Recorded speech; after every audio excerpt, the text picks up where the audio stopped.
Hi everybody, welcome back to Tactical Chile Wargaming. My name is Patricio. With me is Charlie Kang, as always. Um, Today we are going to talk about the Great Chili Cook-off, the GT that we are running on the weekend of the 22nd and 23rd of June. What do we expect for this, Charlie? What is the flavor for this weekend? So this is a really exciting one for us. It's been a little bit of a coming together journey, but what's exciting is, and I think we will be the first event officially in the world to kick off the Pariah Nexus match play missions. And it looks like we will be the first one to use the new balanced data slate. So quite a bit of chaos I expect for this weekend and looking forward to it. Yes, that is right. Chaos is what is going to happen. And talking about chaos today, we have a special guest, our TO for the event during this weekend. He volunteered himself for this madness. Hats off. That allow us, Charlie and I, to play.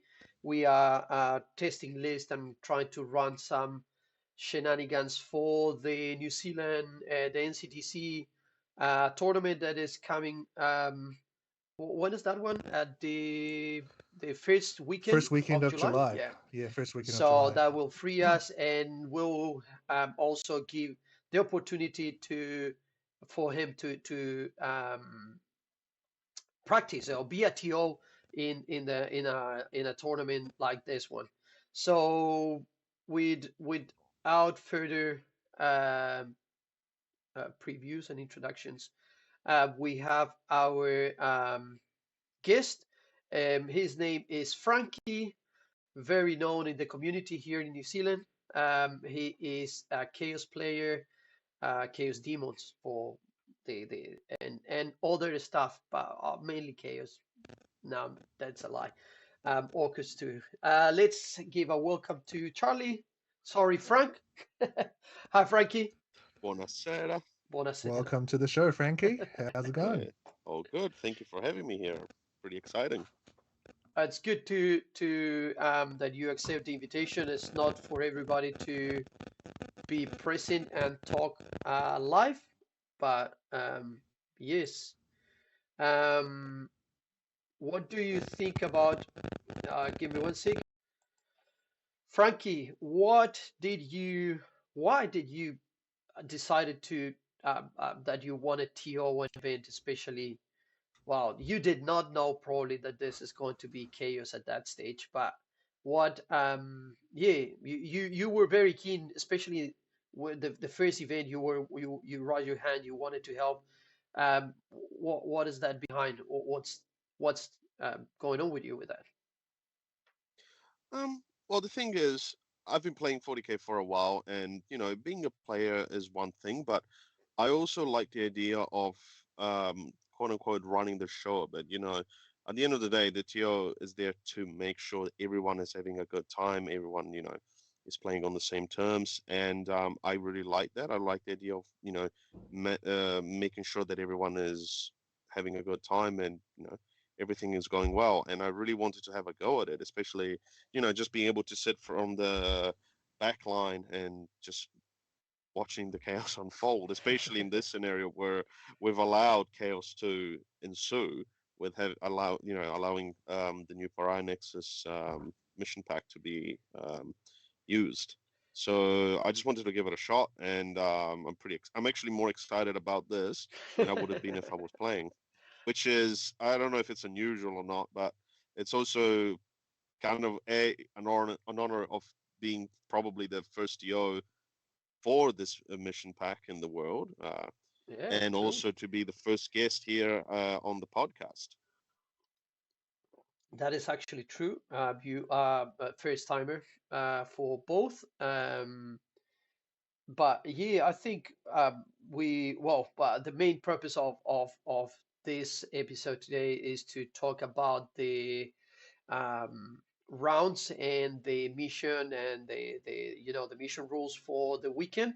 Um, We were going to do a review of the list, but the cut for the list, we move it very close to the event to allow the data slate and the points and the balance, everything get in place and can be used.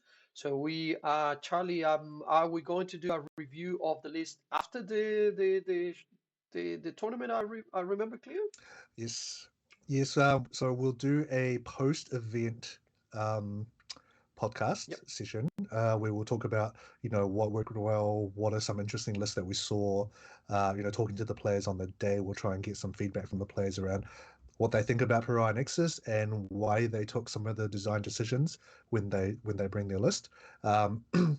Because we will have around, assuming that the balanced data slate drops 2 to 3 a.m. Thursday night, Friday morning.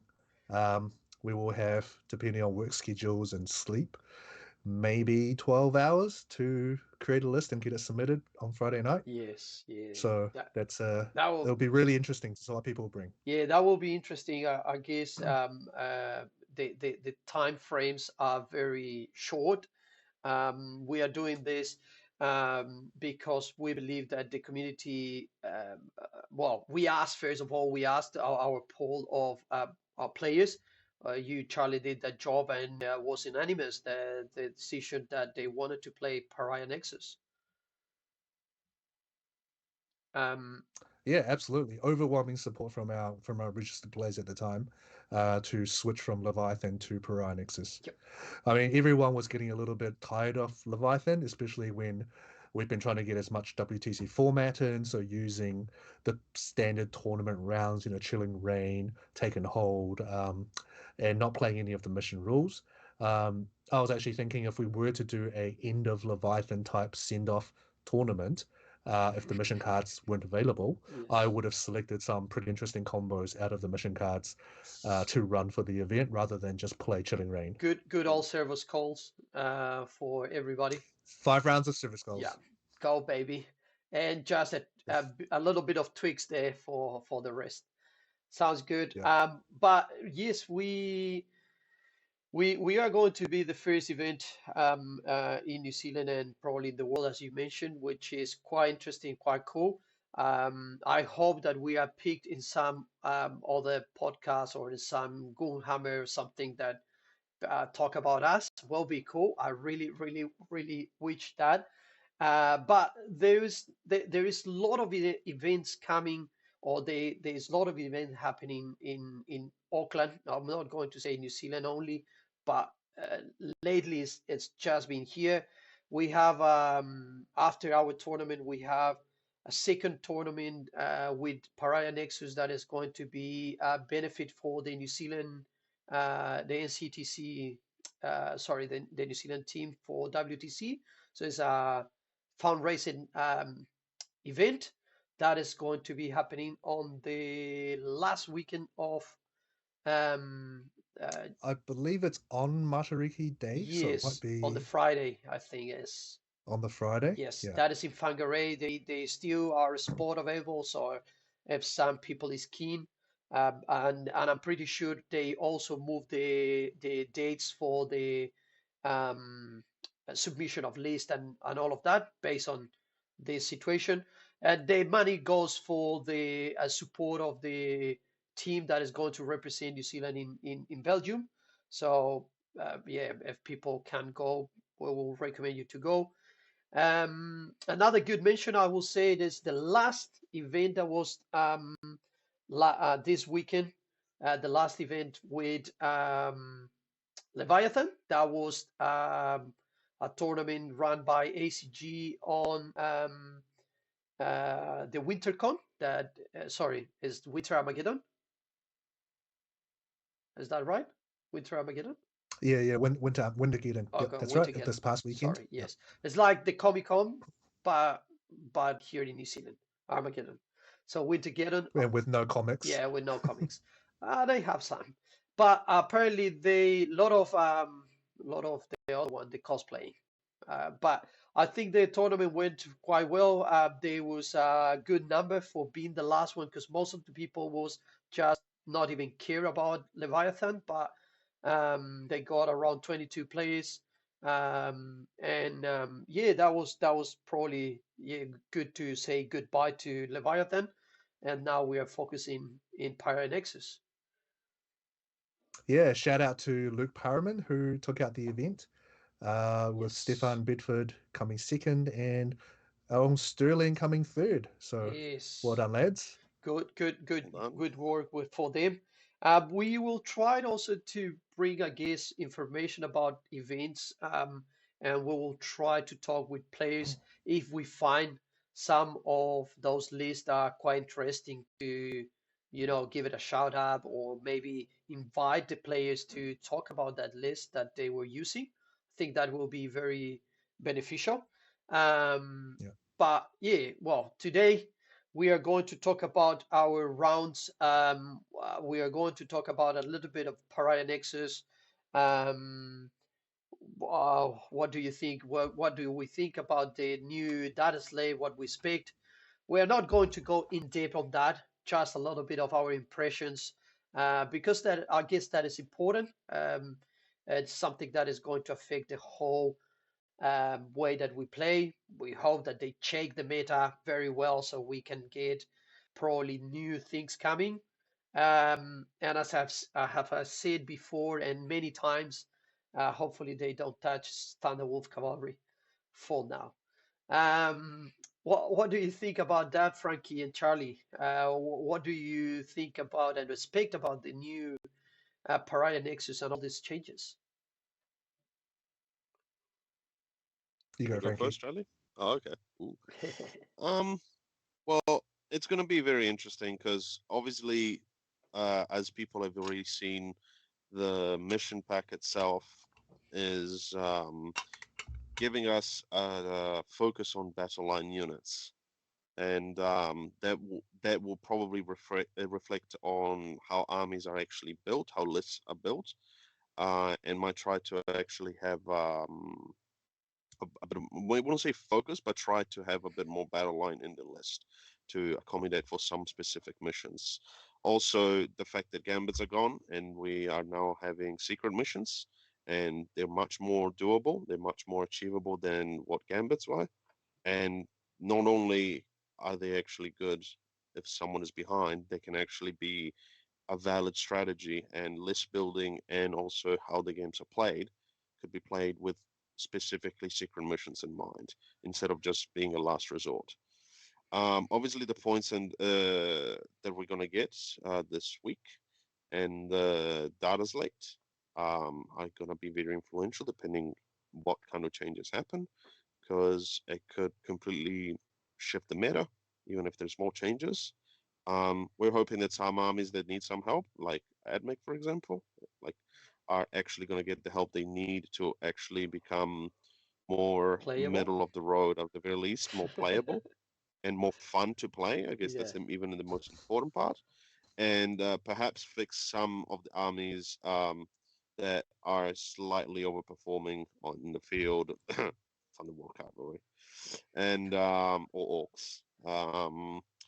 And yeah, and Megadogs. it won't affect us, but it's also interesting to see how the points are going to be for the Gene Silicals and for the Sisters of Battle. Yes, It's also I'm reminded of that Sister of Battles, and the new points of Sisters and the new points of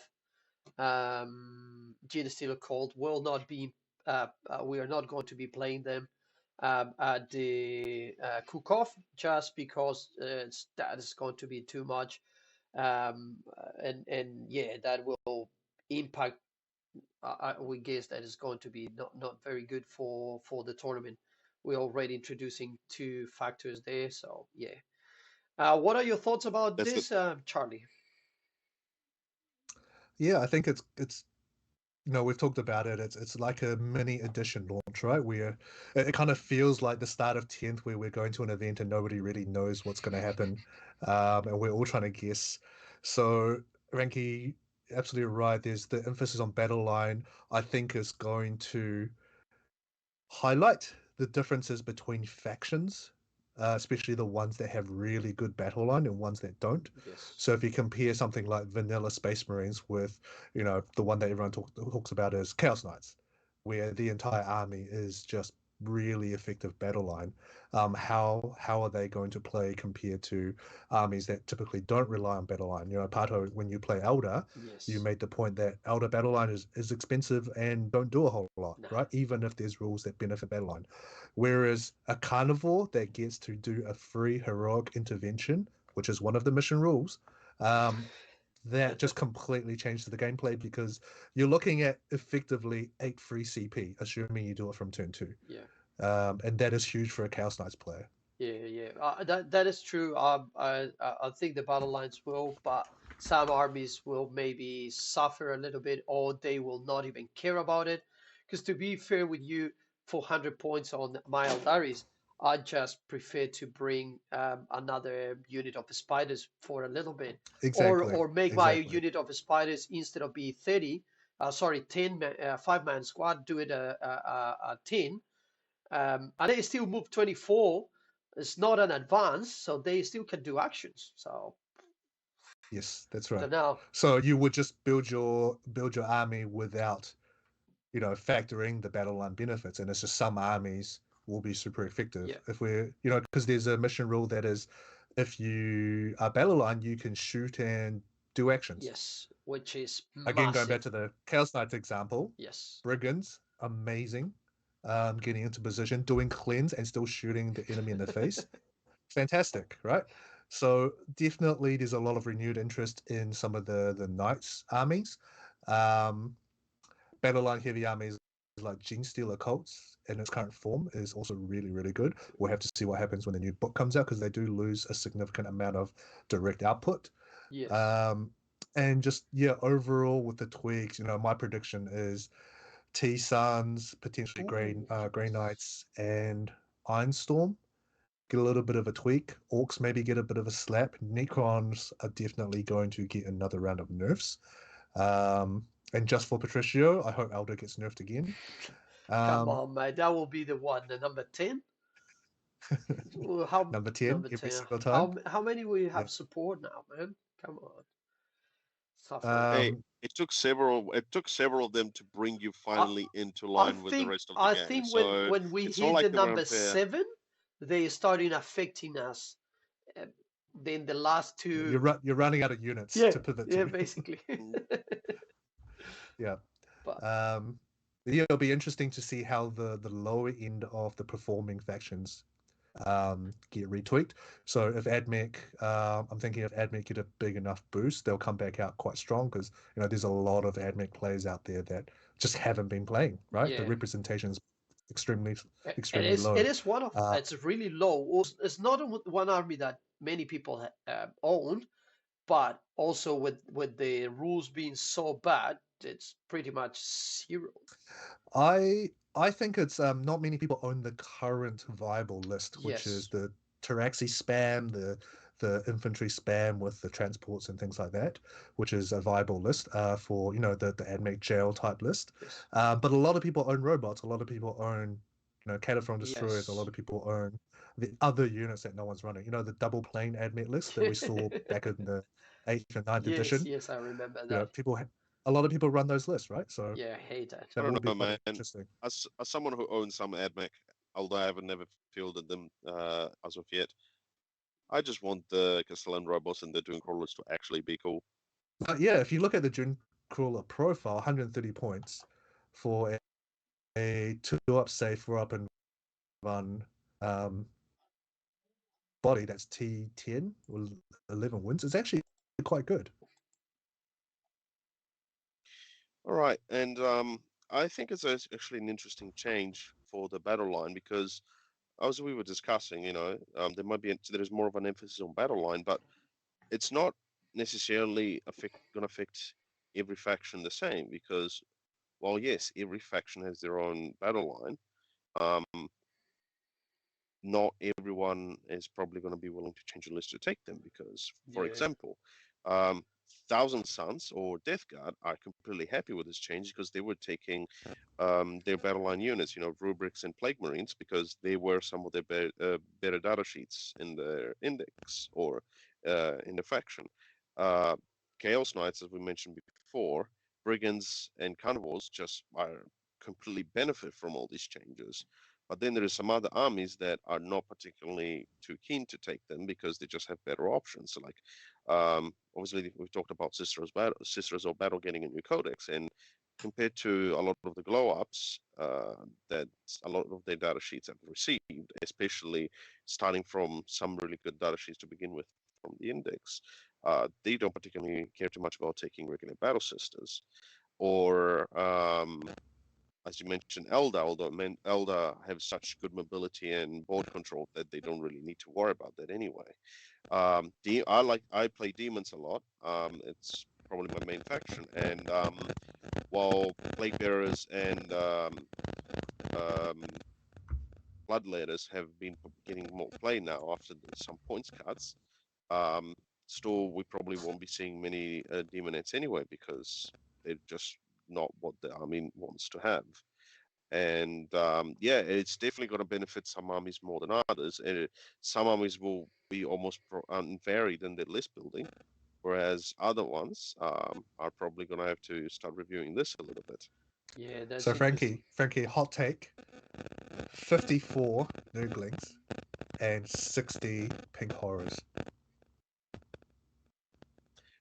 I challenge thee to find someone who has all those models. I'm pretty close. 54 Nurglings. I'll be impressed. And that's another cool thing to bring up, because that actually brings us to another core change that it's being introduced in Pariah Nexus, which is obviously the change on how actions can be done, and the fact that OC0 units like Nurglings cannot do actions. So this is very major for some armies that relied on some cheap units with OC0 to actually just be throwaway units to actually do the dirty work, whereas the rest of the good units can bring the killing blows to their opponents. Yeah. And as this is Nurglings, for example, or Chaos Spawns now in the new Chaos Space Marine Codex are actually OC0 as well. And big rip for Biovores and Spore Mines. Yes, that's right. Yes. You are not going to be missed by anyone except Tyranny players. Yeah, that was finally. That's a big one. Which, to be honest, we all know by now that the reason why Terranists were not getting many changes anyway in the points updates or data slates was because, despite the fact that they were not really doing super amazingly, the fact that they had a consistent secondary plan, because you could just have a Biovore hidden in your deployment, shooting little spores in your opponent's backfield and spam behind enemy lines and deploy homers. Was kind of like too mechanic and kind of hindered what Games Workshop could do to fix some of the other issues of the army. So hopefully with that now being removed, it actually opens up for some actual changes to happen to that specific faction in order to actually also bring them a bit online with some of the other stuff. Yep. I think that's a really good point, though. So Pariah Nexus actually has a very well-defined set of rules around what you're allowed to do and what constitutes an action. A lot of the mission cards, secondary cards, it'll tell you if something is an action, and there is actual rules on when you can't do actions and when they fail. One of the, in Leviathan, we're all used to, we'll just take one pistol. Now I can do an action because I'm eligible to shoot in combat in my turn, or I'll take assault, then I can advance and shoot. When Renegades came out, everyone was really excited because Warp Talons advancing and doing actions. The secondary play was massive, right? Pato, you've been playing Stormlight, same idea there. Yes. But that's all gone now.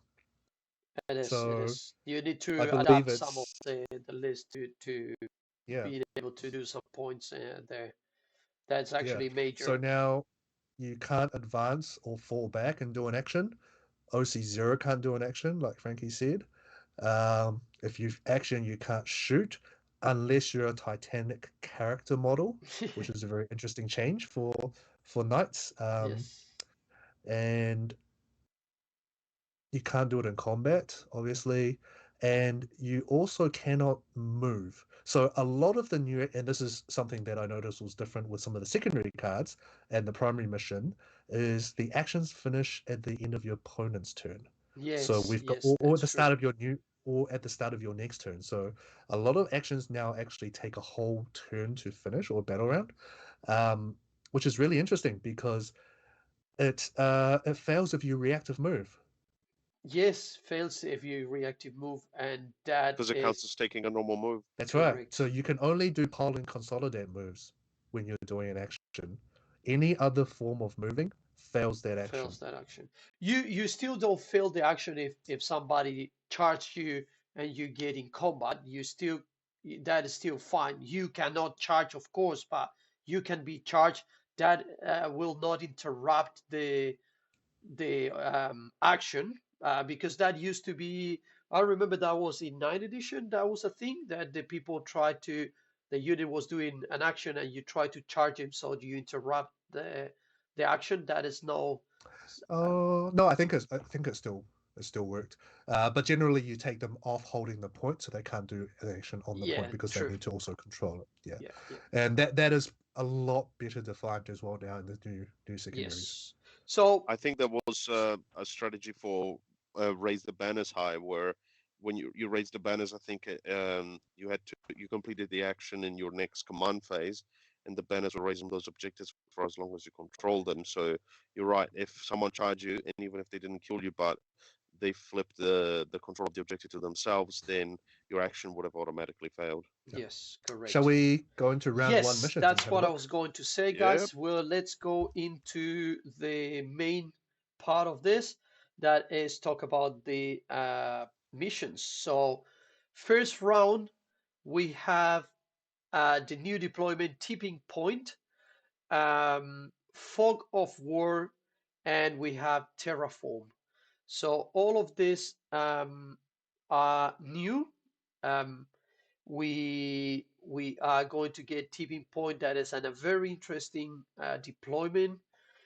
I guess yeah, we were looking at this and I guess it's interesting how the no man's land point is where is located.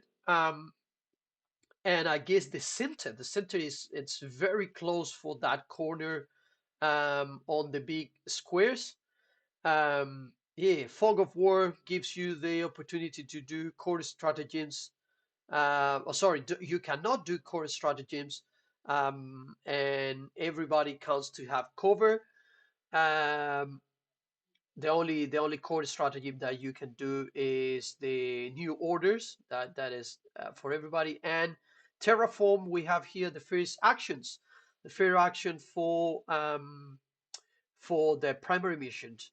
What do you reckon here, Charlie, is going to be the the the the struggles or the good ones? Well, I think you're probably going to struggle to sell some of your awesome mats Oh, now, for one. yes, that's true. But I have to say that these deployments are much easier to measure out. And the change to measuring from the edge now, which is fantastic, saves a lot of time setting up. Yep. But yeah, it was quite interesting to see that a lot of the new deployment types and Dawn of War as well, you're typically only 20 inches away now. Yes, if not less. So it seems like yeah, if not less. So it seems like they want people to get into combat a lot quicker. And it'll be very interesting to see what the WTC terrain layouts, what changes happen there. I believe that's coming out this week as well.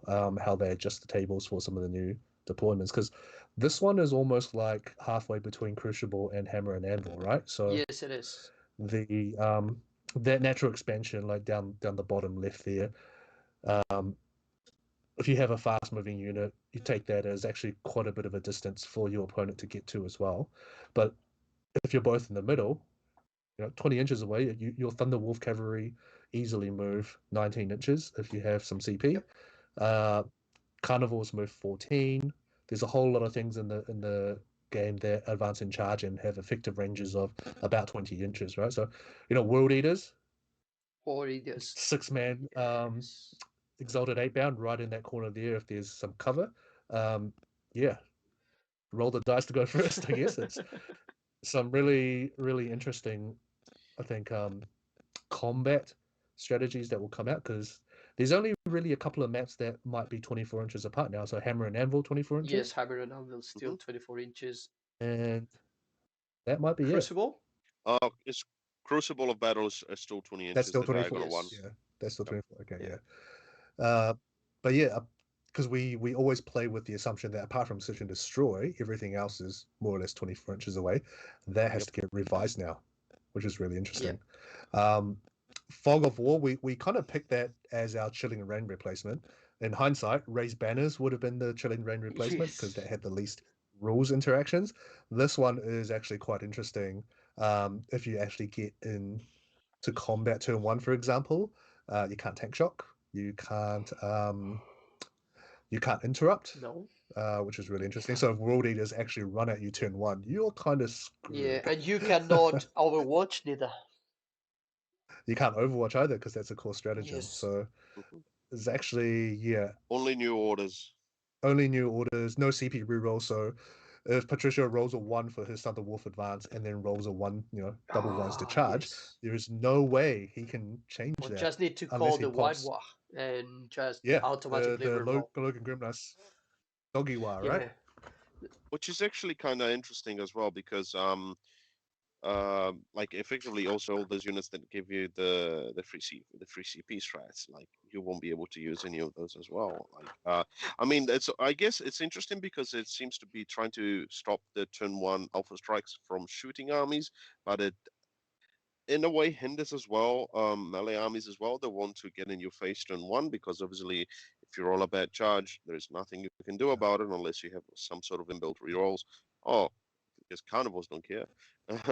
But yeah, so also it's interesting also that we're starting to have these deployments that are a bit closer to each other because, as you mentioned, it seems to be favoring melee armies. But as you guys probably know, there has been a insurgence or rise in a specific new kind of archetype of armies, which is jail list, Yes. and having this reduced distance will actually help those as well. So for those who are listening that might not know what we're referring to, jail lists are effectively armies that have a lot of mobility, a lot of board control, and they effectively imprison the opponent into their own deployment zone or just not much further than their deployment zone limit for a couple of turns with usually cheap bodies or just very fast moving or annoying to kill bodies and effectively stop them from getting anywhere close to the middle and effectively rack up a point differential just like that. And usually it's not armies that actually can have they're not armies that have a lot of killing power. Like Kroot, for example, is a good example. Or the Kroot is probably the actually the Renegades, best example probably? of that. Just no, not so much renegades, but people were theory crafting on having deceptors, Deceptors, the yes, Alpha Deceptors, Legion sorry. attachment. Yes, Deceptors. Having three units of 20 cultists plus dark immunes potentially just all infiltrate and pray to the dark gods that they get the first roll, the first turn just to jail their opponents for a couple of rounds, and even orcs can do that with the 20 Gretchen unit that just moves like 20 inches, 12 inches, scouts 9, advance and charges, can be done turn 1 and just tells your opponent to deal with it. Yeah, which is yeah. I'm looking at also at the primary mission Terraform. It's really interesting because now we've got these primary missions which have very different and persistent effects. So this particular one, if you do an action, completes at the start of your next command phase, I think. Yes. You forever score 2 primary points for that objective, even if you don't hold it. So something like Green Tide on this, you run out with your boys, you do your actions, then you run into your opponent. And you hold that. Yep. Even if you manage to pull off 3 terraforms on all No Man's Land objectives, even if you get tabled by turn 4, you're still scoring 6 points a turn. That yes, Yep. that is And massive. that's a big if for Green Tide. Yeah. I think that is one of the big things. But what do you think, Frankie, about terraforming? I definitely think it's a very interesting one because there is a scenario where if someone like the idea, I think, for this mission is that you want to terraform as many objectives as possible to rack up those points and have that guaranteed, as Charlie said, up to 6 victory points per turn, because you don't have to control that objective to get the terraform points. So there actually is a scenario where after you terraform them and your opponent steals them and they terraform those, you are both gaining the same number of points from those objectives, assuming that there's nothing actually controlling them That in either player's that was command going points, to be my which I think comment. is actually very interesting. That was precisely what I was wanted to get into this to the point is that you both players can terraform at some stage, and both can benefit from the points, which is So there is a yeah. there is a question to be made whether Games Workshop actually intended to for it to work like this, or perhaps it was just like them not checking the wording properly and people finding the caveat or the loophole for this kind of stuff to happen. But unless they fix this as well into with the new data slate that's coming out, I think this is going to be just how people are going to be playing it and actually prepare or strategize for this mission. It's all things that people are going to be keeping into mind. Yeah, that's Don't forget, I mean, a mission like this, I think it's a prime example of maybe you give up some early primary and then you go for a secret mission. Yep. true. That's true. You can Because do that. the way I'm seeing this play out, you're fighting over no man's land constantly. I mean, the primary is capped at 15, but there's a very real world where it's up against, like we mentioned, some of the horde armies, you can't get out there. They start scoring the 15s. But they can also just go, cool, now we're going to back off in turn 4. We're going to score some secret missions because we've already denied you enough primary that we'll go for the big 20 at the end. Now it's 40 primary to 10 primary. You're not going to be able to catch up. Yep. Yep. No, that is really interesting. Let's see what do we have for round 2. We have Cool. Hammer and Anvil, Swift Action, and Unexploded Ordnance. So this is interesting. Swift Action. It is one of those that benefit battle lines, so allows your battle lines advance and fall back and still be eligible to perform an action, which is very, I will say, is big. And and explode ordnance. This is all what's the name? Favorite Yes, mission, favorite mission. backed by popular demand. Yes, Should play this for all 5 rounds. should Let's be go. servo skulls with disguise and explode ordnance. So, what is the big difference between this one, Charlie, and servo skulls? Because there is a tweak here. That's why we choose the mission. We wanted to play stuff that, yes, there were new ones, but yeah, what's the difference?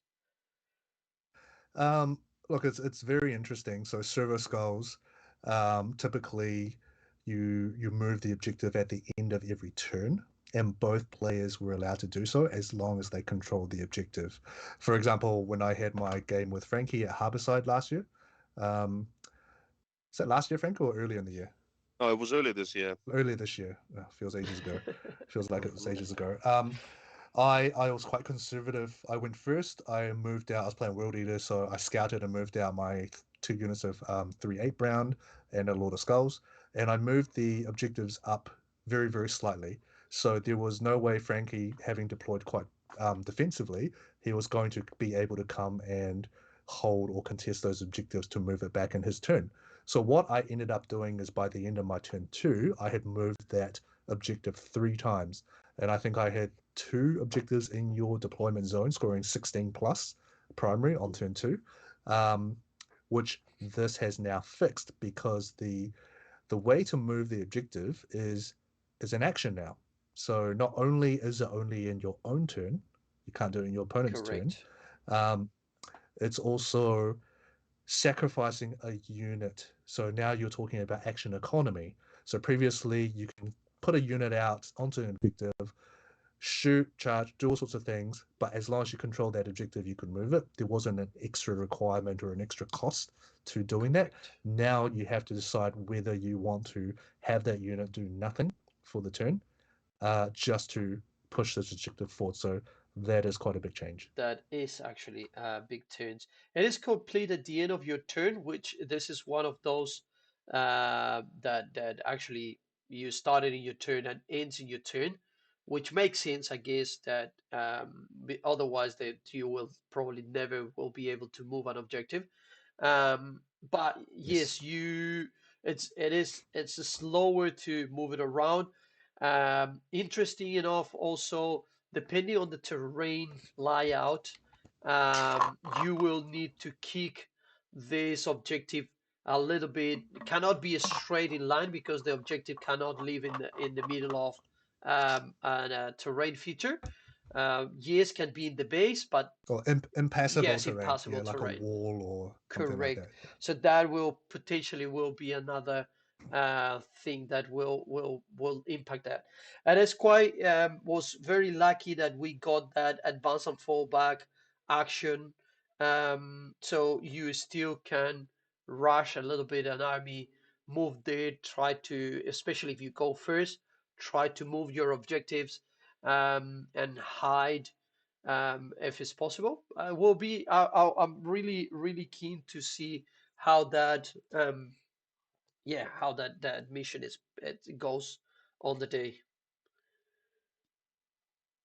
What are your impressions, Frankie? Um, I think it's definitely an improvement over Silver Skulls. Just um, the knowing what the community, or at least our local community, thought of Silver Skulls for the most part. I feel like that these are welcome improvements. I still think that this might still benefit who goes first a bit more, because Silver Skulls was quite often the games with Silver Skulls were almost pretty much decided on who won the roll off for going first, because you had the momentum of pushing it first before your opponent could do Yes. anything, and you could push it in a way that your opponent couldn't get to it, and then you could kick it again. As Charlie mentioned, he was able to do pretty much that, just like take advantage of me playing defensively and be able to essentially like push it a little bit and then start pushing it hard while following the um, the objective, while also being effectively able to push in my own turn. Although I must say that in that game, it wasn't so much just that; it was also the fact that there was a bloody load of skulls defending it, and I did not want to get anywhere near And that. you bounced. You bounced. Oh, I bounced with Shalaxi, and I was sad Yeah. because I Yeah. also got charged by Angron afterwards. I, Um, I'm sorry. I always use our game as an example for Silver Skulls because it's probably the only time I've played. Yeah. And uh, probably the only time that Properly, you play it properly. right, because most of the time everybody was playing wrong, so was not even a point at. Yeah, so that's the only time I played it right. The other time I played Silver Skulls was at the launch of 10th, and I did not play that right. Yeah. neither did I at the big. Yeah. So Yeah. But hey, it makes sense that horde eaters dedicated to corn, they win the mission. They win on the mission that it cares about skulls, right? it's a Silver Skull. Servo Right, score, that I but get. it's still the score. All skulls are the same. What do we have for the third round? But Do we have search and Right, so we've destroy? got Search and Destroy. Um, Pato, you go. yep, sorry. Prepare positions and the ritual. Prepare position is a new one. Yes, it is. It is also a battle line that battle lines benefit from. Uh, you will love this, Charlie. Go to ground and heroic intervention strategy for 0 CP. But you cannot do it. My 6 carnivores are already packed in the box, baby. Yes, but you cannot do it. Cannot do it if it's already been used the stratagem on a different unit that turn. So that's not. That's Yeah, fine. I know that is fine. I know that you're going to love it. And carnivores is the one. And the ritual. The ritual is yes, it's something that was previous, same as the servo skulls, but this one also has a tweak.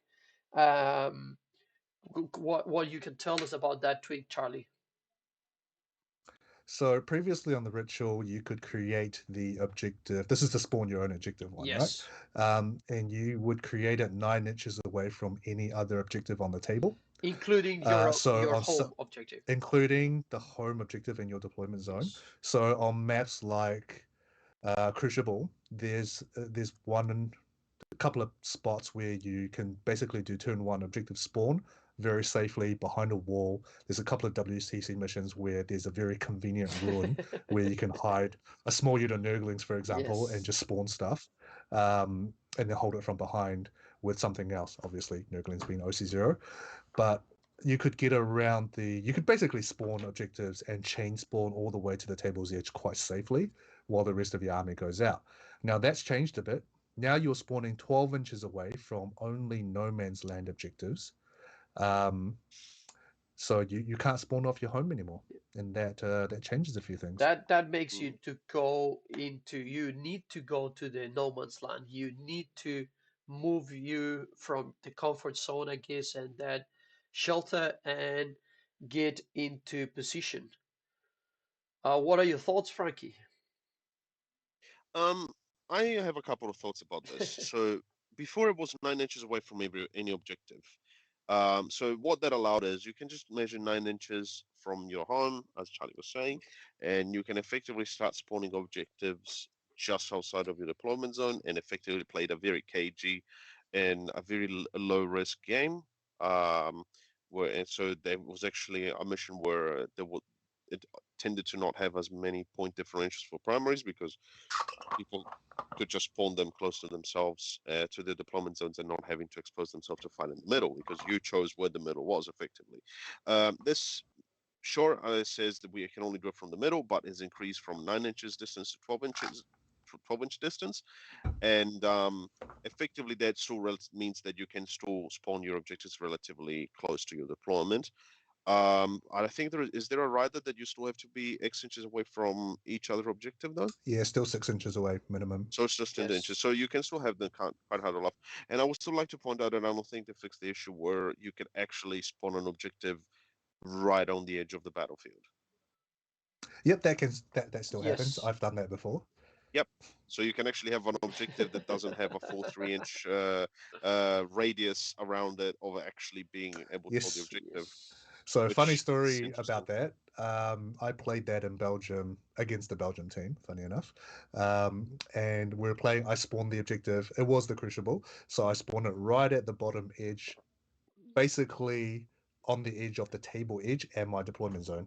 And we had a judge walk by, one of the judges. He walked by and he actually stopped our game so he can look at the rules for the ritual to see if that was legal. We didn't even raise a judge call. We didn't ask anything. The judge just walked by and said, "That looks weird. I'm going to look it up." And then he went, "This is legit. I don't know how, but this is legit." And we continued playing. It was great. So you basically had pretty much no area to hold that objective. Most of your objective was outside of the table. No. So it was right on the edge of the battlefield map. Your 40 mil was there, but the holding zone, the zone, the 3 inches zone was half of the objective was fire. The holding zone was off the table. That's crazy. What I was doing, I was advancing a saboteur because obviously she has assault. Advancing a saboteur to create the objective, and I would deep strike a Sanctus and to do cleanse. That is ridiculous. It was like whack-a-mole. It was fantastic. That is ridiculous. But yeah, that can be still. It's something that you can do. Not in this. Oh yeah, you can do it in a corner with no problem. If you want, if you push backwards. But yes, prepare position does not benefit on the action, technically speaking. But battle lines again gets that buff. Will be interesting to see how that goes. I'm really keen to see how this effect actually it is going to affect or not the game and the game style of different people. What do we have? Round 4. We have sweeping and engagement. This is a change on the previous deployment, rapid escalation, and burden of trust. So again, rapid escalation is another benefit for battle lines most that you can put up to 200 points in strategic reserve. Yes. You can bring up to 200 points from strategic reserve onto the table turn 1. Yes, that's the one. The other one is 500 points and is Smoke and Mirrors. You're thinking about Smoke. I right. played that one today. Sorry, that's why. Oh, look at you getting practice. Yeah, I got a game against Rukari. Was interesting. Rapid escalation. Cool. So you can 200 points of battle lines can count on turn 1. What can you put with 200 points, Charlie, in Chaos Knight? We need to hear this. Any war dog. Love it. Coming on turn 1. And then we have Burden of Trust. What is Burden of Trust? I will be very, very I will say the truth. I have not read Burden of Trust, but I think this is the one that you guard an objective. Am I right? Yes. Oh, yeah, cool. So when you hold an objective, for each objective you hold, at the end of your command phase, you nominate one of your units on it to be the guardian of that objective, effectively. And if they survive until your next command phase, you score extra primary. Nice. But I think we were talking about this the other day. Yes, it is. It is that. When you finish the. Oh, is that end of turn? It might be. Yes, it is. So end of each player's turn, the opponent of the player whose turn is score 2 VP for each of their units that are within range of the guarding objective they control. So here is an interesting thing where probably OC0 units could potentially be useful. We talked about this the other day. You can hold an objective with a sticky unit, so you keep controlling, and then you can put an OC0 unit guarding that objective. Let's say a Nurgling unit, and you still get the points because the unit that is guarding only needs to be not battle shock. If it's battle shock, you don't get the 2 points, but that doesn't say anything about the OC0. So you potentially can guard this with OC0 units. Yes. Wolfen. So the control of the objective is separate from the unit guarding. Correct. And it's quite interesting. I didn't notice this bit before. You actually score it in your opponent's turn. Yes.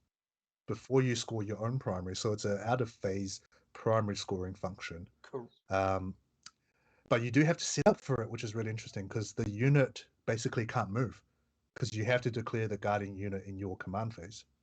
You need to declare, yes, end of the command phase. You need to do this, yes. But I guess that is all good. Especially you can swap your guarding unit around, and if you are, I guess when you are sacrificing units at OCC, it doesn't matter. But with others, yeah, you will need to sacrifice unit to see it on objectives. But I'm guessing that's something that you already do. That's the whole point to holding primaries. Otherwise, what's the point? and this really makes me hope that rates are gonna be fixed in the data slate, because this seems like a prime mission for rates to just babysit an objective and go, you got to deal with me. Yeah, if you look at the order of things, it's actually better to go first. It is? Yes. Because you effectively have a turn on top of your opponent to set up your guarding units, and you can score in their turn too, but they will find it very hard to score in your turn too. That's actually because they would have to set it up turn 1 in their command phase, which is almost impossible unless you've got units infiltrating or scouting. Yeah. So that's really interesting. It's actually a go first advantage on this one. Mm-hmm. Not to mention the 16-inch deployment zone distance. Ooh, that is spicy. Ooh, yes, And then you And can this, bring a unit from a strategic reserve on the first turn, technically speaking. Yes. Mm. I actually kind of find interesting because I was just thinking I know that the set of the Deceptor's detachment, the Alpha Legion detachment in Chaos Space Marines, has not been rated often to be one of the better ones. Maybe just middle of the road or low end. But the idea of having 6 units infiltrating and then having a potential 7th unit coming from reserves turn one, I just find that in particularly interesting because I think it's a bit of a headache for your opponent to actually figure out what's going on the battlefield from quite early on too. And regarding the 16 inches distance from the deployments, obviously, as we mentioned from the previous one, there was 20 inches away. This is even closer. It's definitely advantaging those armies that want to close the gap as quick as possible, which is like your World Eaters, your New Sisters, your Chaos Knights with the Carnivores, and your Thunderwolf Cavalry. I actually do expect that, especially WTC is probably going to try to make this not so much of a problem, potentially putting impossible terrain like crates in the middle to kind of say you still have to move around them to make your distance a bit longer, so that if you are something like infantry or beast, you can't just like, and if you move more than 12 inches, you can't just like zoom right through and effectively have a 4-inch charge to anything that your opponent has on the line. I mean, obviously, your opponent is also not going to deploy that close anyway if they are not intending to be charged on one. But that I think it's something that they're going to try to mitigate. But we'll see. Yeah, that Frankie, actually, you're right. I think we went straight to the mission rule and the primary, but we actually did not took in consideration the new sweep and engagement that has a big change there. Can I just point out a unit of 20 boys with no characters is only 170 points? Oh, okay, interesting. I was trying to think what's the most stupid thing you can do in other codexes for a battle line unit with 200 points available, and I was thinking that's enough for a unit of 10 legionnaires with no characters, or a unit. I think you can easily get a unit of 20 cultists with a dark immune and have still spare points, or perhaps some cursed cultists and a dark immune as well, Yeah, which I don't think is as impressive as 20 boys, I suppose. but 20 boys can hold pretty much anything unless that you can shoot them well out of the objective. There's too many bodies, but the canoptic court with the rights are actually, I think. What do you reckon? You, Charlie, you have played your canoptic court. Do you think that they are more durable than the 20 boys? Um, that's hard to say. Ooh. I haven't really mapped it out. You Uh, should be I doing mean, it. if we assume that if you're assuming that the it's green tide we're talking about, Yeah. so you have the 5-up pinball in the reroll ones if you have more than 20 models. I think a lot of that also comes in from the fact that you have a 5-up pain from the pain boy, True. Yeah. So which, as you with the mentioned, you're pain not boy, going to have it. definitely. With the pain boy, definitely. Yeah, probably. And you're bringing models back every turn, right? Yep, With the pay boy, yeah. assuming, Yeah, probably. and also with the stratagem. Yeah, probably the I green think tide that is. Yeah. that matchup will actually come down to how many immortals the Canoptic Court player runs, rather than the race. Yeah, true. Because the one thing the race won't be able to do in that matchup is out OC the Green Tide. No, and they probably will take a while to kill them, and if you do get a charge and you have the threat for the 3-inch engagement range and whatnot with the boys, that you're looking at about 80 attacks in the walk turn. That's a lot of Yeah, dice. that's crazy. And sure, you're winning on 5s, but who cares? It's I mean, it's not the more than ball. what they used to have with 30-man units. Yeah, but That was fun. That was. I mean, relative.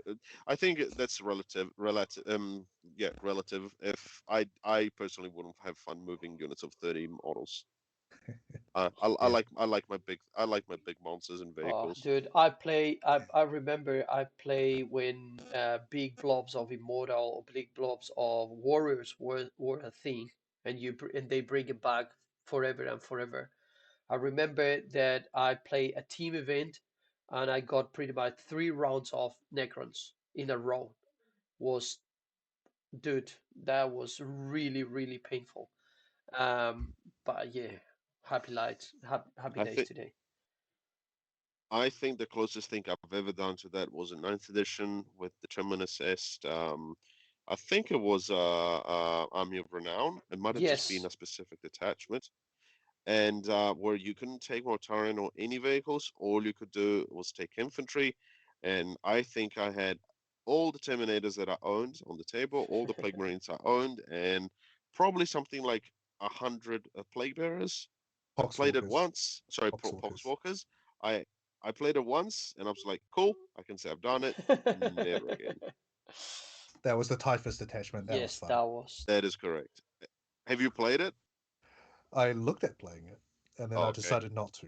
I was gonna say it might look fun in theory, but I practiced it once, and I'm like, yeah, I'll just stick to my PBCs and my demon engines. No, Thank I'm you old very now. much. I'm old now. I need less than 20 models. Yes, that's the way to go.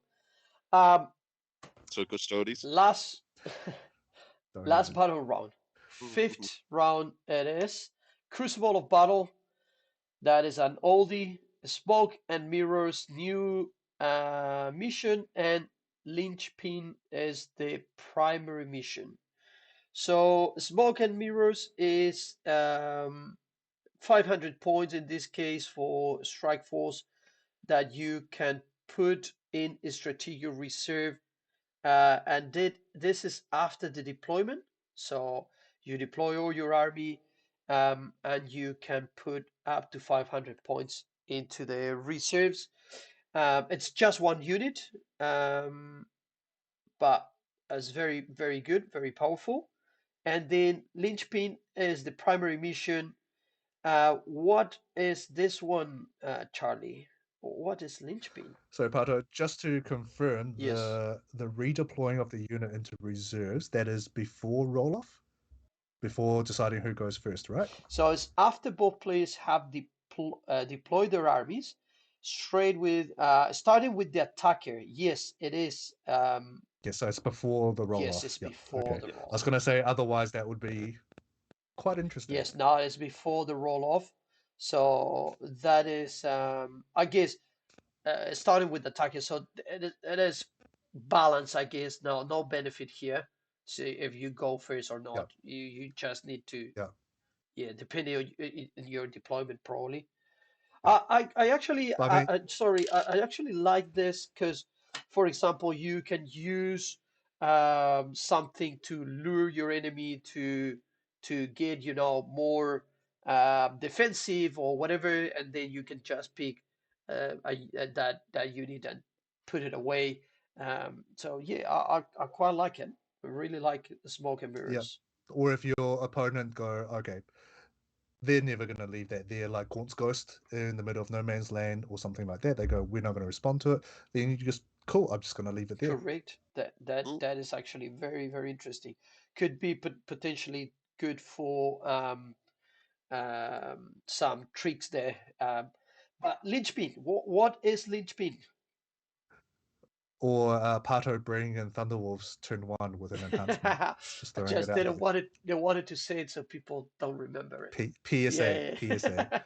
Well, Uh, just if I could say something about Yes. this, actually, I actually kind of like this because obviously there are some armies that actually, a lot of armies that can take or detachments that can take any kind of rules of redeploy, even if it's before the roll off, which is the most common way. I believe there's only one army or one detachment that has an enhancement that lets you do it after the roll off.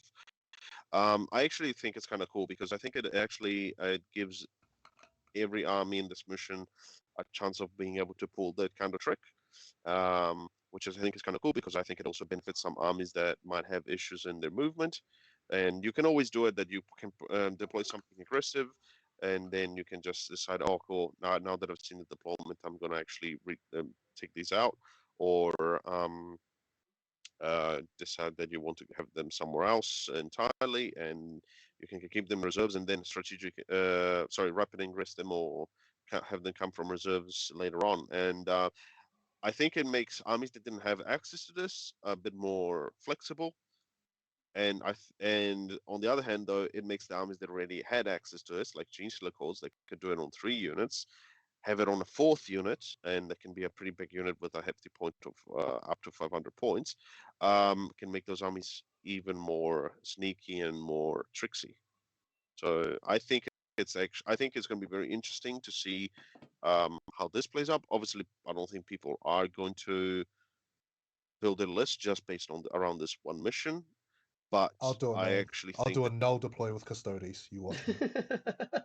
But I think, yeah, of course you will, madman. But I think it will actually mean that sometimes people actually have to engage in almost a completely different mindset when they come to deploy with this mission. Because let's be honest here, I think all of us kind of got in the habit of, okay, I'm on this mission or I'm on this deployment map.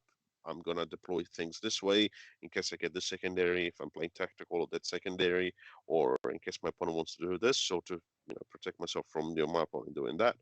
And I think this one would actually kind of people will have to kind of break that habit, because they will have to adapt and have further possibilities or further tricks up their sleeve. So I'm actually curious to see how people are going to behave with this one. Yeah, that's Awesome. interesting. But again, what is linchpin? Linchpin. So yeah, I don't know. I still don't know. Slight difference from Leviathan, where a lot of times your home objective and your deployment zone didn't really matter, didn't count for scoring. You just had to stop your opponent, maybe draw and capture enemy outpost, which is gone from Pariah Nexus. Linchpin is a playstyle where you actually score more in outside your deployment zone on objectives if you hold your home objective. So now there is an incentive to play a bit more defensively, to maybe focus on home and natural expansion, potentially going for mid, instead of sometimes, some players, especially high mobility players like Grey Knights, sometimes they abandon their home objective on some missions because they just go, well, it doesn't really matter. I'm just going to go take yours and I score more points. Yeah. Right. Well, Thunderwolf, with the jail of Thunderwolf Cavalry, it's exactly pretty much something that happens. Yeah. Yeah. So now you want to secure your home objective because you score 5 points for no man's land and enemy objective if you hold your home, and you only score 3 for not controlling your home. So you score 3 victory points if you control anything outside of your deployment zone. But if you control your home objective, you score additional 3 points for that home objective, plus 5 victory points for each other objective market that you control. So your home objective, you do still score, but it's limited to 3, correct? Correct. Yes, I believe so. Yes, it is. Yeah. And what's really interesting is I noticed there's no actual limit on the number of points you can score a turn. Yes, it is no limits on that. That's so what's the maximum here? 23 points? Yes, 23 points if you have Correct. every single one. In pretty much in two rounds you can max score this. And I would like to point something out as well, guys, is that if you notice, the home objectives on this mission are, conveniently enough, 6 inches away from the table edges. And combined with the other mission rule we have, which is you can have up to 500 points in reserves, you could totally pick up something and have it come on turn 3 in reserves, like a battle line unit with a crap load of OC. And if your opponent is actually not careful on how they screen their home, you could potentially come from a table edge and have a bunch of models within range of that objective and effectively Does that work? steal that Because away. I'm seeing 10 and 14 for the home one. Are you talking about the No Man's Land corner? No Man's Land is it's 8 and 20. 8 and 20. That No, I'm talking about I'm the deployment ones I'm talking Yeah, about that's 10 inches away at the closest point, Yeah, it's 10 inches. from the Yeah, table yeah, right? edge. yeah. It's Which means 10, 14. Oh, okay. So I'm yeah. seeing. So you'll be just out. Okay, so Yeah, I'm you'll be just out. You'll be an inch okay. out.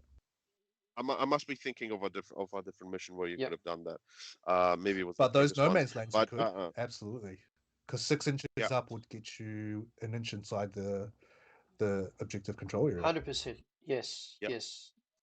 And the other, and actually thinking about this, sorry, going back to what I was saying, actually, that's actually pretty interesting because these two missions, one that lets you have a battle line unit in reserves that can come turn one, and this one that lets you put an extra unit in reserves, past your limit, I think played very well with the secret mission that requires having battle line units in your opponent's deployment zone, or to have your warlord holding your opponent's objective. So you could actually totally stage for that one and actually have a surprise. I'm coming for your home objective because I know because I'm gonna purposely low score on primary in the no man's land to just alpha strike or better strike your home and claim it for myself for the whole game after you've already committed in the middle and don't have enough time to move back.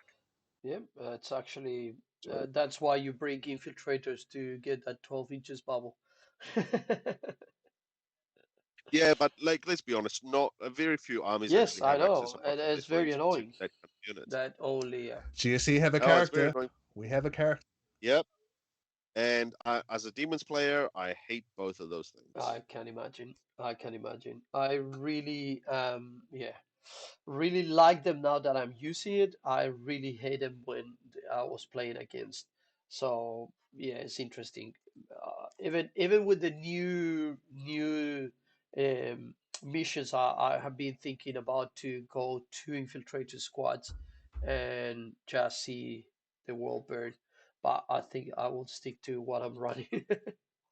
But yes, that When yeah. I play when I play demons and I see infiltrators, I just point Kairos indirect shooting right at them. Just if not just because I need them gone, so I have more ability of coming down, just out of pure So spite. Pato, I can lend you my Phobos Librarian if you like. Ooh. Stop, Whenever you play Frankie, Yeah, I have one. Don't stop, worry.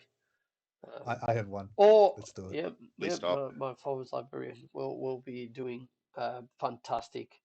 I think that combo is good. It's too expensive sometimes to just justify to fill them. Maybe It now is. it is. Maybe now. Maybe. Well, We'll see. if Hypercrypt doesn't get nerfed in the balanced data slate, if Grey Knights don't get nerfed, and if everything else gets touched and demons actually become really good, there is a case for bringing a unit with a Phobos Librarian, right? Yeah. Because there's so many upsy downsy, deep striking, high mobility armies that having a big unit of infiltrators or a 6-man, Yeah. just stretching it out, would actually be really, really good. Especially Also, sorry, with the indirect coming back somehow, and you having that ability to I stretch my line and I don't care if you can see me or not. Just that's it. I think it is very. We'll have some play probably. I forgot to mention something in the previous one, where Battle Line get the free heroic intervention. Oh, This one, Prepare third positions. third round. yeah, I know I'm backtracking here a So little bit. good. There was something I forgot to mention, and Charlie might appreciate this. Imagine a CSM list where you soup in a couple of carnivores and you take defilers, because now defilers have a free fight first. Um, they can use their stratagem for fight first or for a free interrupt, and if you have two of them, they can both use it. So imagine that with like two carnivores and effectively make any melee army fighting into you a pure nightmare.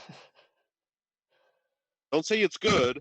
I think it's Yeah, amusing. it That is. is pretty amazing. It is. But You should try it for teams. I don't think so.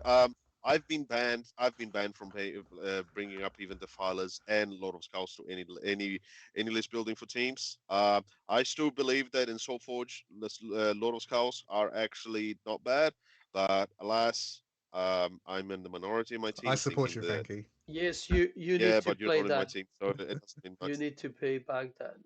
Uh, I'm not gonna defend the Filer so much because unfortunately I still don't think as good. I do like Soul Grinders though, and I've played them in a couple of tournaments, and I actually think they're a cool data sheet. If it wasn't just for the fact that they are horrible to move around, because people think Lord of Skulls are big. Their profile from above it is actually about the same size, if not slightly smaller, or slightly less wider than an actual Land Raider. They're just a bit long, and obviously the arms and everything might make it look a bit bigger. But unfortunately, Defilers and Soul Grinders are actually wider than Lord of Skulls and in a Land Raider because of the legs And and the the role that they spikes. can move. They can move over models, any models, and terrain that is less than 4 inches tall. Unfortunately, that last part doesn't almost never come up unless you consider bits of terrain from a terrain piece to be that are 4 inches or less.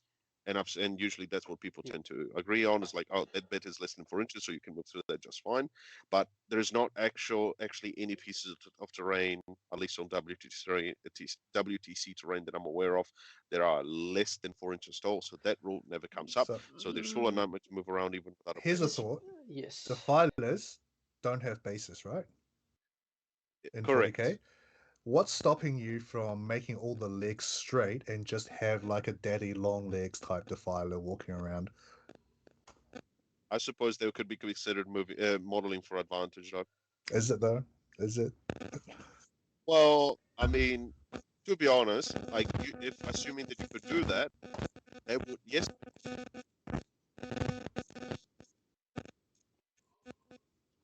there is already a school of thought that thinks that the Fathers and Soul Grounders are some of the worst models in the game. I disagree with that, but yeah, I'm not sure how I feel about that. But as I said, I thought of bringing that idea of having like on a specific mission a CSM list for swooping carnivores, a nightmare for melee armies.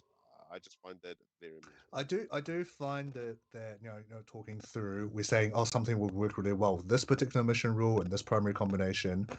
And that's the thing. When you go into a tournament, it's 5 rounds, it's sometimes 7 rounds. Um, you can't tailor to one particular mission combo, especially tournaments that don't release missions ahead of list submission. What are you going to tailor to, right? It's actually quite interesting. You actually have to bring a lot more balance into your list, especially for singles. Teams, you can still skew, but singles, you just have to have all the elements. You have to be prepared to take advantage of things that will come up, or accept that you cannot influence the game in any way based on the list you're playing to use the mission rules to your advantage, but your opponent might, and then just take that into account when you do your list building. And I like that you bring that up because, see, I think in recent times, and I think it's been actually in a lot of talks for the new Pariah Nexus, is that people have actually been almost.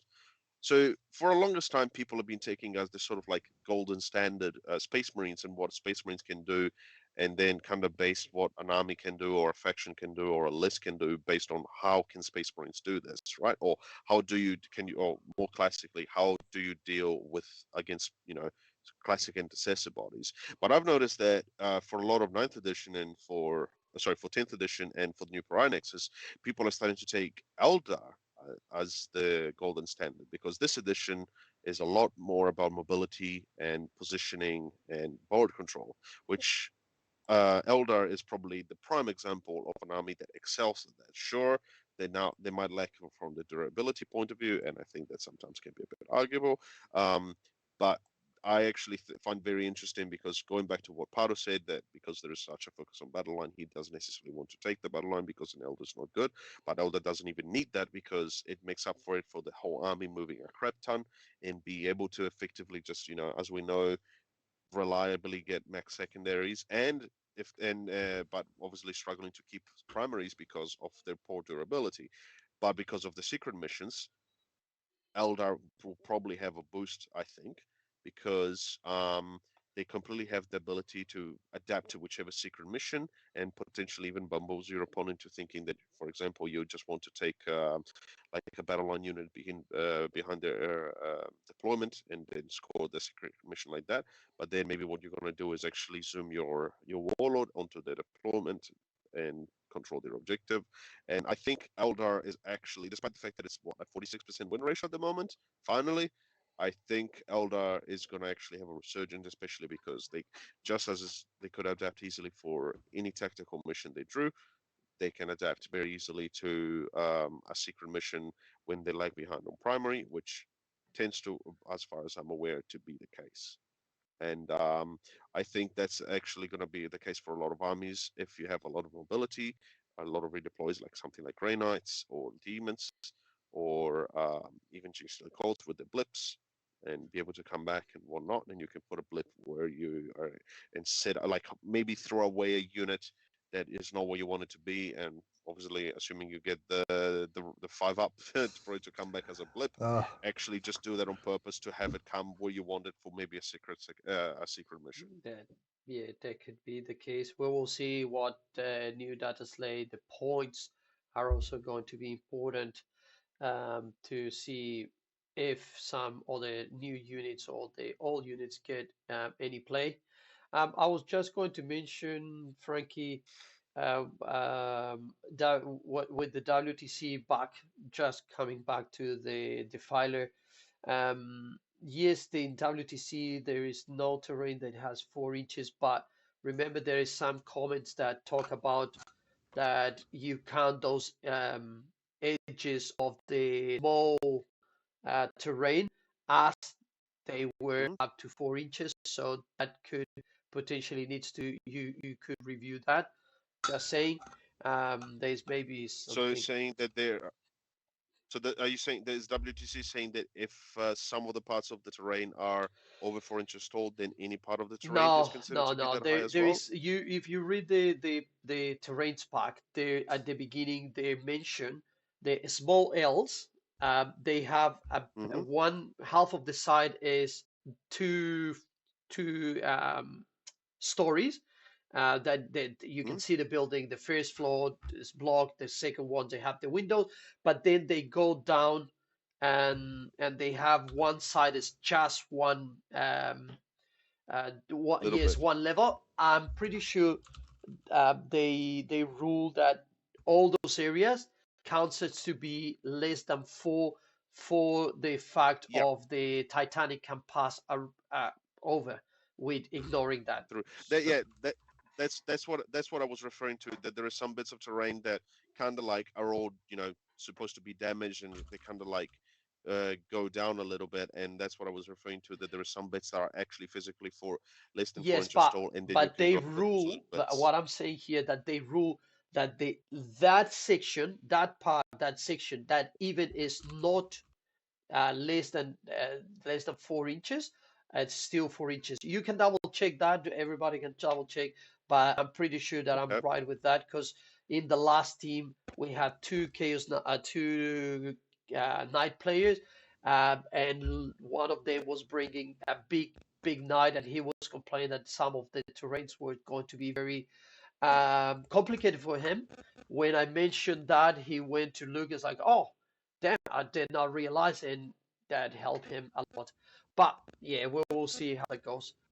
Um, I think we have conquered what we came to do today. That was talk um, uh, about the missions, the battle rods for our chili cook-off on the weekend, but also we cover a little bit of other things like the Pariah Nexus, the changes that we're expecting, how that could potentially affect the armies. We will be doing more videos about this. We will be talking about Pariah Nexus. We will be talking about the missions, the secondaries. We will be talking about it more in depth, most probably.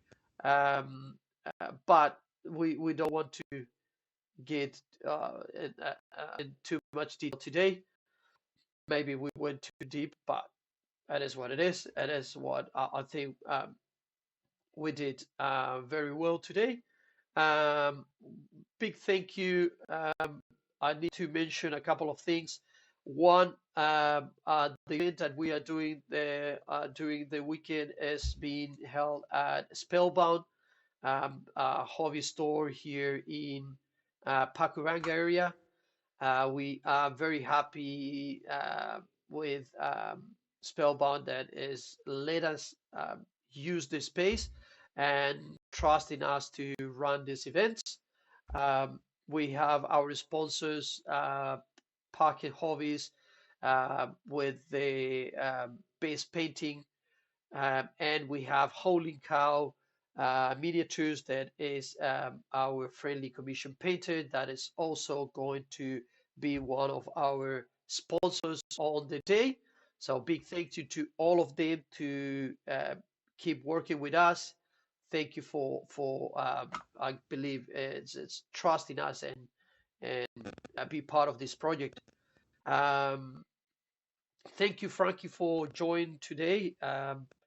To doing this. I know that is not everybody is a person that likes to be in a camera or talk in public. So we really appreciate your time and your. I guess we also appreciate the fact that you are doing this, are UTOing for us, are UTOing for the event. So really, yeah, big thank you for you. No, thank you for having me, for giving me the opportunity to do that. Charlie, any last words for Frankie before he departed? Departed. No, just massive thank you, Frankie, for helping out because I was originally the TO and Frankie stepped in and said he's happy to help, and I just went, cool. I'm gonna put some models around then because new missions, man. That looks really interesting. So Very it's excited. gonna be a fantastic weekend. It's gonna be full of chaos. Loving it. It's Ooh, kind of breathed a bit of new life back into the hobby. So yeah, really looking forward to it. Very cool. yeah, absolutely. I think that applies to all of us. All right. Well, it's time for me to bugger off. And We'll see you at the yeah, club, I guess. at the store, Spellbound. So we will be hanging around, and we most likely we invite Frankie again after the tournament, so we can talk with him about the experience and the after comments. So yes, thank you, Frankie. We will see you around. See ya. Right. All right. See you guys. Have a good afternoon. Oh, a good night, I guess. Ciao.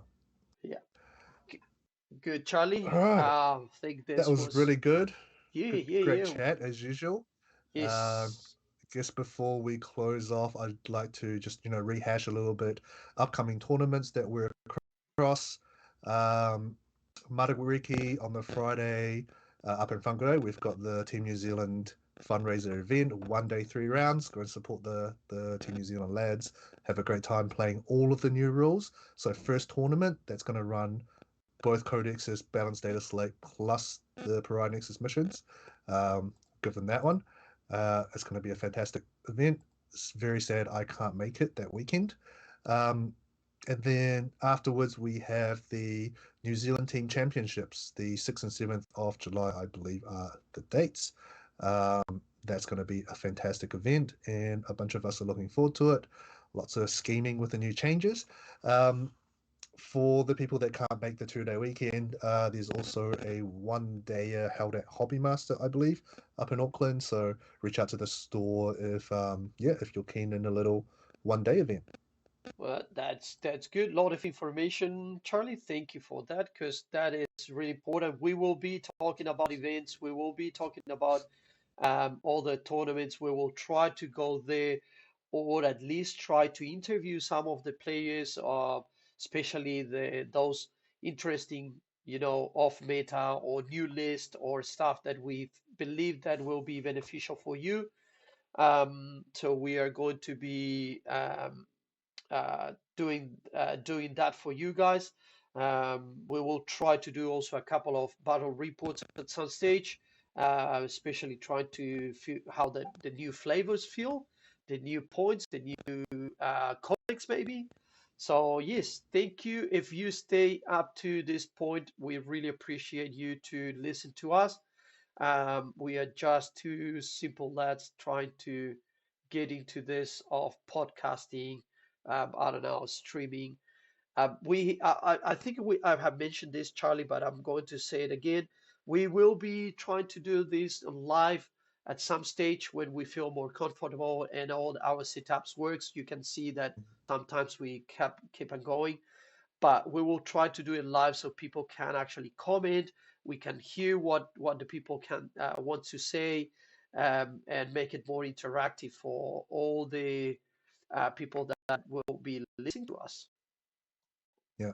I mean, we're by no means great players, top of the world, answers all your questions type, but we will do our best. Yes. What we're focused on is mainly our community, our games within New Zealand, you know, all the events and things that we see and we go to and we want to be involved in. So yeah, we will absolutely bring you sort of what we experience and what the people we talk to in the conversations there. I mean, Patricia, going back and looking at episode 1, a lot of it is just what we would normally talk about anyway, isn't it? Yes, it's On a Wednesday afternoon type of thing over a beer, we pretty just talk much. 40k. Or Friday afternoon at your place, any place, it's good. But yeah, we talk about this normally, and we wanted to try to bring it to you guys, make you part of this.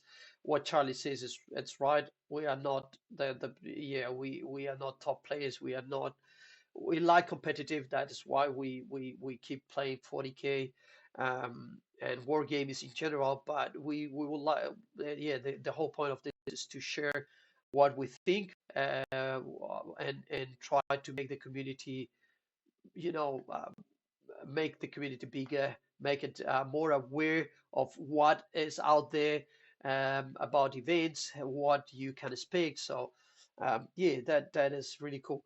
I did not, Yep. sorry, I think, did you mention that we may be potentially running another event at the end of July? Yes. I was just about to Oh, ask cool. you to mention that. It's in the planning phases at the moment. We'll take feedback from This the weekend. community around, yeah, because we just want to get this 2-day over and done with first.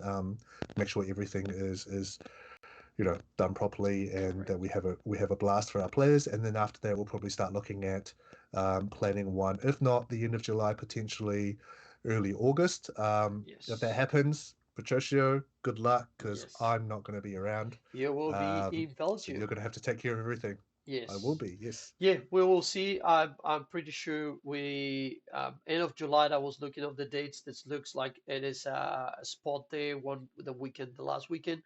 So if we can squeeze our event there, will be very cool because that is going to be more.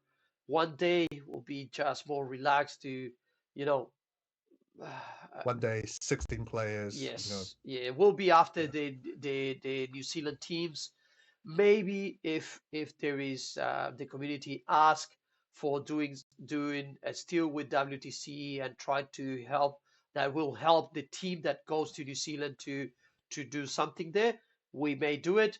We will see how it goes. But stay tuned. We will try to keep doing these events, doubles, and some other things that to bring more joy to the community.